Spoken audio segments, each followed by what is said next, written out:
Sometimes when you're watching a movie or series, you come across a villain so complex, so unique, that the villain becomes the most memorable part. How many children in the last 50 years have owned Darth Vader toys? How many people have dressed up as the Joker on Halloween this decade? Fans of the Wizarding World universe won't even say their villain's name. Thanos, with the snap of a finger, broke cinema records. It's their adversity towards the protagonist that makes them into the bad guy. Sure, all the people that I've named are truly evil in their respective universes, but that isn't always so black and white. These characters didn't just wake up one day and decide, I'm going to be evil. But circumstances instead led them all to their moral downfall. In the recent Joker film, we see that society itself is what births the lunatic.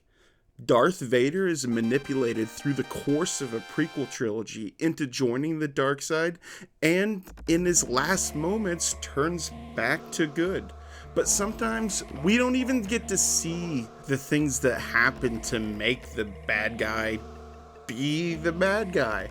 However, through the power of the internet and viewers like you that watch certain movies over and over again, okay, I'm kind of talking about myself too, we seem to care about finding more knowledge. We get so wrapped up and in love with certain IPs and scripts and stories that we can't help but feel captivation.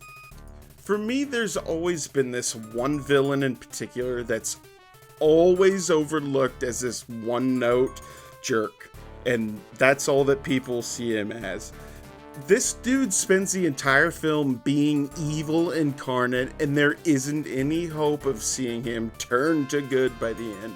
But as I mentioned before, in my quest to know more and more about Indiana Jones adventures, I got caught up on one of the best villains I've ever come across. No, I'm not talking about Belloc, the great villain from the first film who embodied the anti-Indiana Jones archaeologist type. Not even talking about the Nazis, hell-bent on world domination. And I'm not talking about any of the villains from Kingdom of the Crystal Skull, who truly were one-note, boring garbage inside an even worse script. No. I'm talking about the bad guy, the antagonist. I am talking about Mola Ram, who surprisingly doesn't even really have a YouTube video like this I could find exploring the character. I really had to ask myself, am I the only one who loves this movie enough to care what led Mola Ram to ripping hearts out of chests? Does nobody see this as the amazing prequel that I have always rewatched?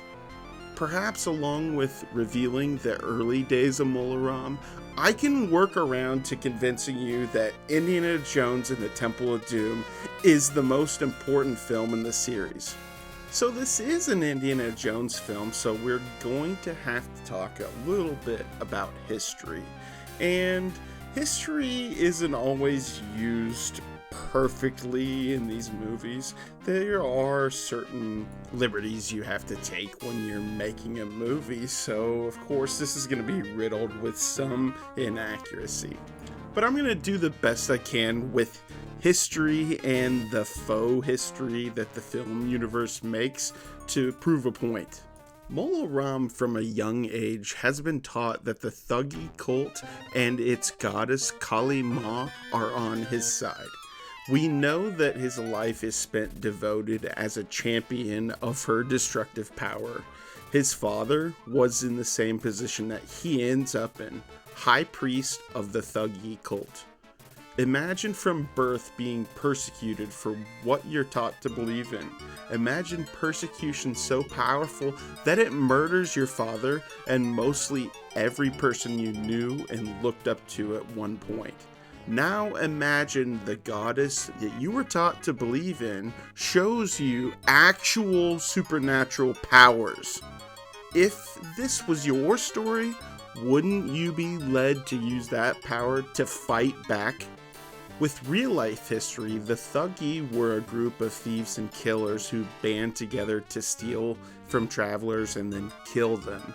Think Robin Hood and the Sherwood Forest people, but much more ruthless. These people would leave mangled corpses in disgusting displays, much like they depicted in the film. So that's a lot like what we see, but the religious aspect is a little bit different. In real life, it's said that up to 1 in 3 of these people were Muslim, but one of the goals that Mola Ram tells Indiana Jones they have is to take down the Muslims. From the earliest writings about the Thuggee in the 1300s until the beginning of the 1800s, the group was largely feared for their practices. 500 years of gruesome death then led the ever-expanding British to finally catch notice.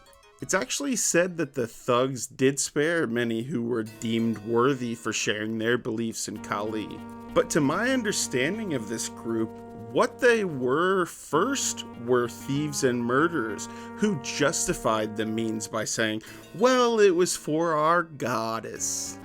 The Thuggee even went as far as claiming that their endeavors saved humanity from the holy fury of Kali, their view of the goddess being everything. Everything meaning she is both good and evil. Everything.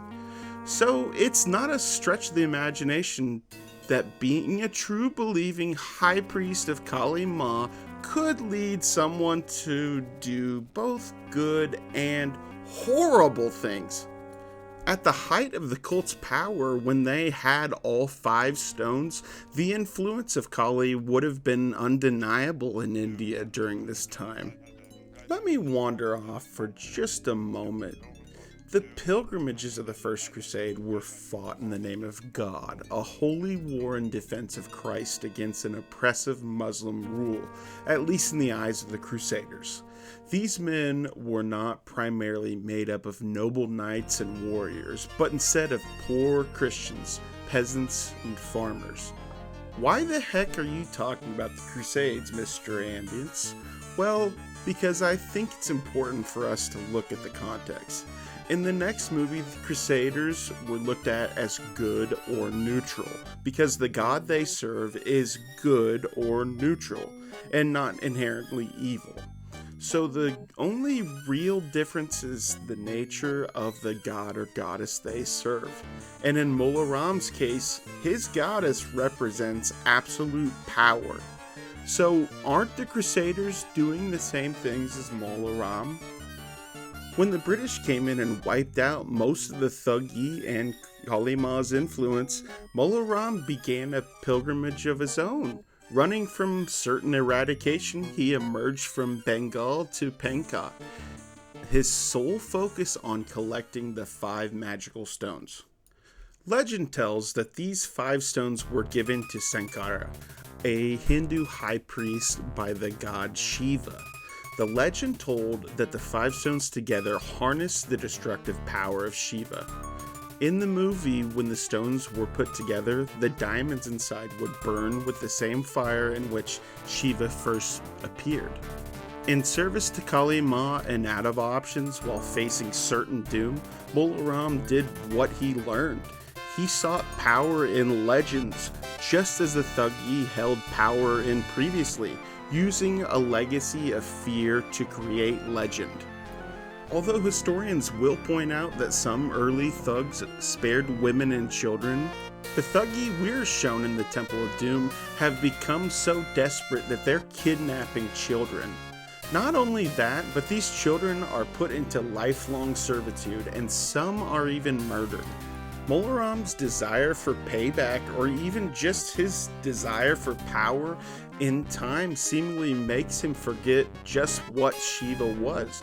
Shiva represented both good and evil, as I touched on before. So if we're to believe in the power of the stones, the MacGuffin of the movie, we must realize that the power can never be purely evil or purely good. To the average viewer, you might just think that Indian company literally fall out of the sky and end up in a village recently oppressed by the Thuggee, which begins the adventure. But I make the argument that the adventure does begin with the power of the stones bringing them there. There's no way that they survived jumping out of a plane on their own. Instead, I'd argue that Shiva in fact did bring them. We're talking about a series in which every single movie they show that the legend thereafter actually does have power. These gods actually do have power. And in every one of those movies, Indiana Jones is confronted by that power, and he has to choose to overcome this. This is something that the bad guy can never do. In the first movie, Belloc decides to side with the Nazis. In the third movie, Donovan again sides with the Nazis in order to find the Grail. And in each of these movies, the actual power that the antagonist is after is what does them in. In Raiders of the Lost Ark, Indiana is just trying to get to the Ark of the Covenant before the Nazis. He has no intention of opening the thing up because he knows what's going to happen. He tells Marion, "Close your eyes, don't look at it." Something like that. In The Last Crusade, Indiana Jones actually is tempted for a split second to reach for the cup, and instead grabs his father's hand in a touching moment and decides, I want this instead of that. But remember, the movie we're talking about is a prequel, so Indy isn't really a hero yet. When Short Round asks what Sankara is, he explains to him that it's fortune and glory. He's kind of just there to get the stones and leave. After surviving a few death traps, Jones, Shorty, and Willie find themselves in the main temple chamber, where they see the also memorable sacrifice scene. Part of what makes Mola Ram so awesome. He ripped that guy's heart out and then burned him, and I'm making a video kind of defending it. Look, the point isn't me telling you that this guy's a good guy, because he's not. The point is just me showing why he's the best bad guy in the Indy series, and why he makes Indy better. When the worshippers disperse, Indy heroically swings down and collects the 3 stones, seeing for himself the holy power.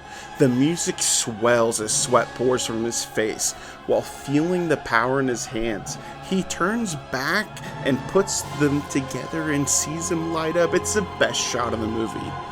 He puts the 3 stones in his satchel and begins to walk away, as if to leave and never return. But it's in this moment we hear the screams of children echo through the temple. Indy looks and sees shrouds hanging, adorning this evil place. And in that moment, the Indiana Jones that became a household name was born.